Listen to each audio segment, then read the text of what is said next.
pessoal, bem-vindos ao nosso curso de processo penal. Hoje nós vamos estudar a respeito da prova ilegal ou também das provas ilícitas previstas aqui no processo penal. Se elas podem ser admitidas ou não e quais são as exceções a essa questão aqui. Bora lá então?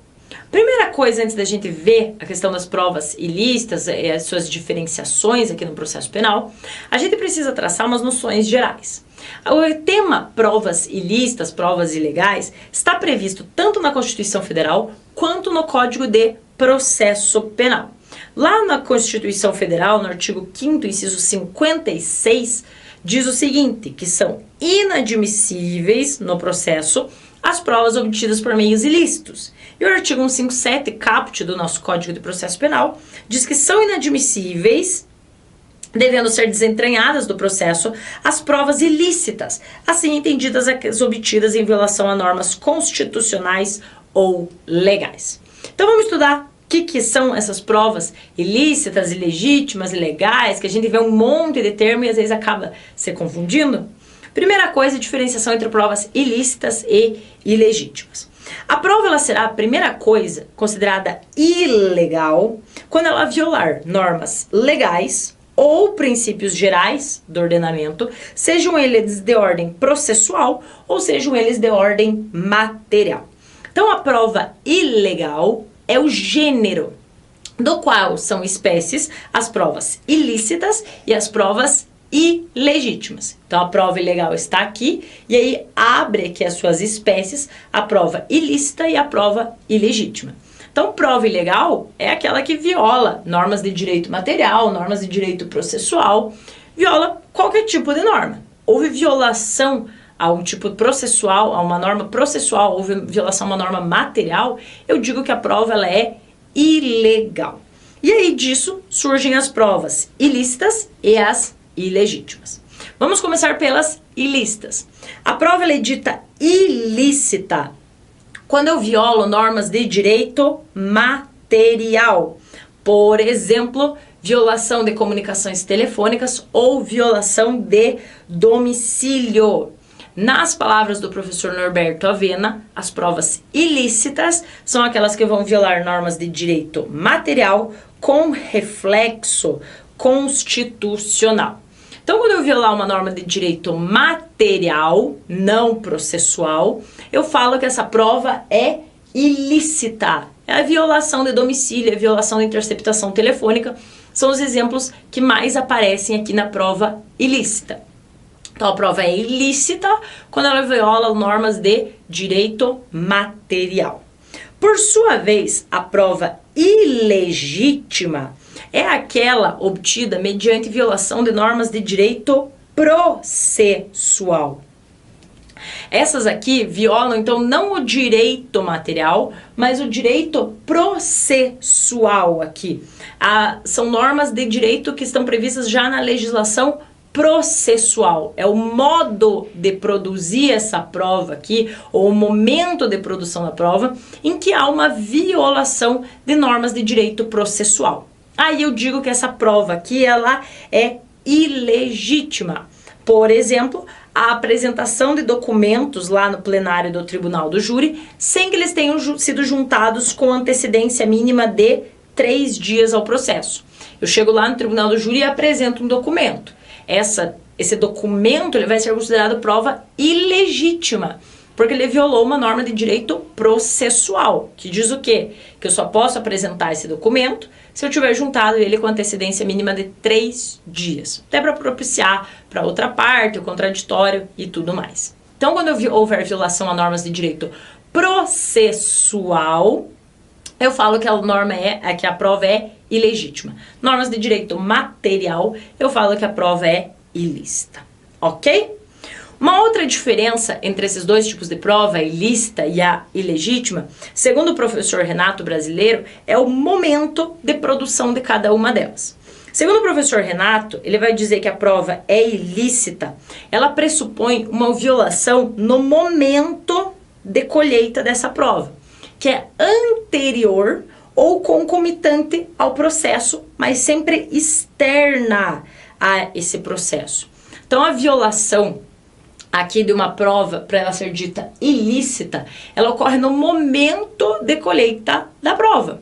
Por exemplo, a interceptação telefônica realizada sem autorização. Ela pode ser concomitante ao processo, mas pode também ser externa ao processo. Então, a prova ilícita, a sua contaminação, ela pode acontecer antes mesmo do processo, lá na interceptação telefônica, por exemplo, sem autorização judicial. Já a prova ilegítima, ela sempre vai ter produção dentro do processo. Sua produção é dentro do processo. Por esse motivo, ela vai violar as normas de direito processual. E aqui a sua produção é dentro, nunca fora do processo, sempre dentro do processo. Com as normas, as provas ilícitas seriam fora do processo.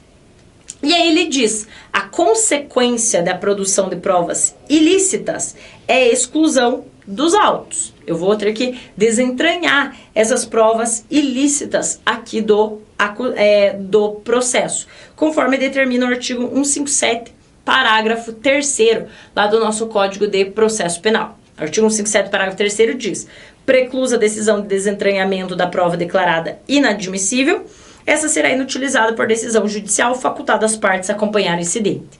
Então, o resultado de uma prova ilícita juntada ao processo é a exclusão dessa prova aqui do processo. Ela é produzida fora e vai ser excluída do processo se for juntada. Já as provas ilegítimas, que são produzidas dentro do processo, já no curso do processo, como elas violam normas de direito processual, elas estão sujeitas ao instituto da nulidade. E aí cabe ao juiz declarar a nulidade ou não dessa prova. Vai declarar essa prova nula, vai deixá-la ali por ali, não vai mais utilizar essa prova. Então, ela fica sujeita ao instituto da nulidade. Enquanto as ilícitas serão desentranhadas e excluídas do processo, as provas ilegítimas se submetem ao instituto das nulidades. Ok? E aí, dentro dessas provas ilícitas, provas ilegítimas, a gente tem uma série de desdobramentos. O primeiro deles é a prova ilícita por derivação, ou teoria dos frutos da árvore envenenada, ou Fruits of the Poisonous Tree. A gente tem essa teoria aqui dos frutos da árvore envenenada, que é a prova ilícita por derivação. Pode acontecer de uma prova ela ter aparência lícita, mas em razão da prova originária ser ilícita e ela ter derivado diretamente dessa prova ilícita, ela puxa essa ilicitude aqui para ela. É a chamada prova ilícita por derivação. O que é essa prova ilícita aqui então? As provas ilícitas por derivação são aquelas que, produzidas em momento posterior e validamente, foram produzidas validamente em um momento posterior, elas estão afetadas pela ilicitude originária. Eu puxo então a ilicitude daquela prova originária. Magda, dá um exemplo disso aí, que a gente tem até um exemplo.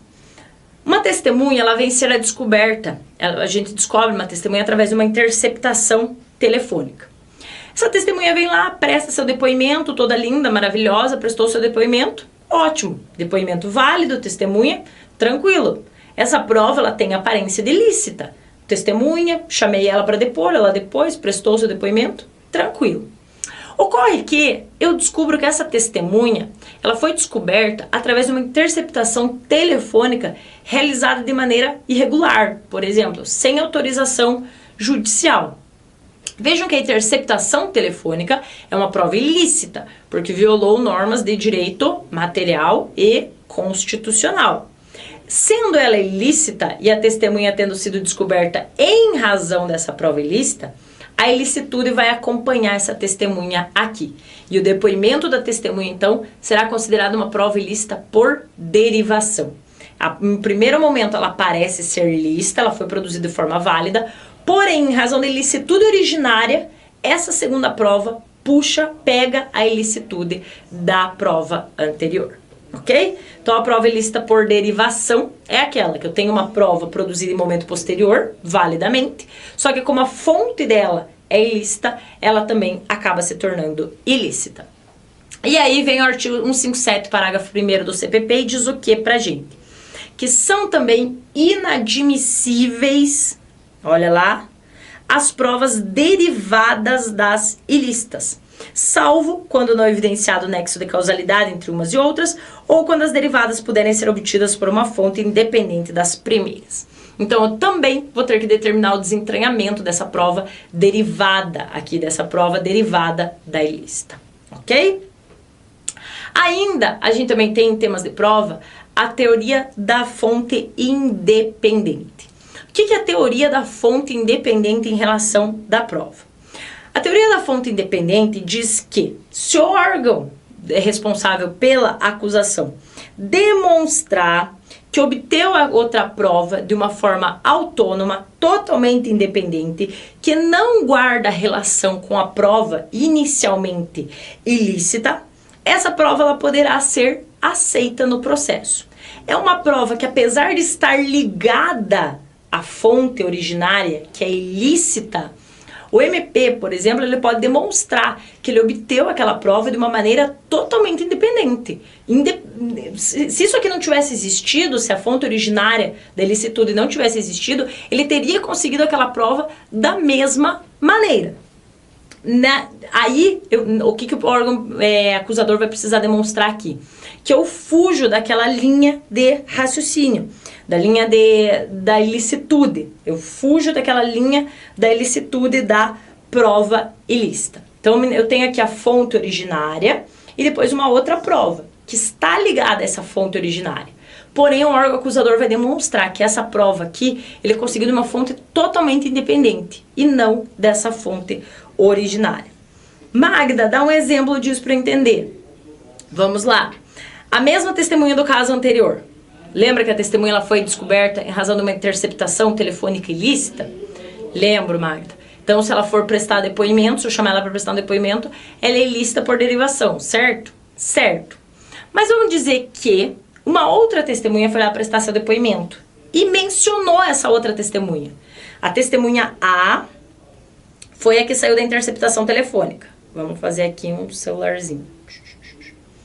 A testemunha A veio da interceptação telefônica. Então, se eu usar ela, em tese, ela é prova ilícita, já por derivação, já que a interceptação é ilícita.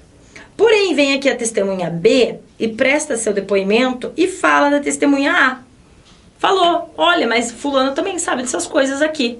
Nesse caso, eu posso rolar a testemunha A e falar, olha, eu obtive por uma fonte totalmente independente.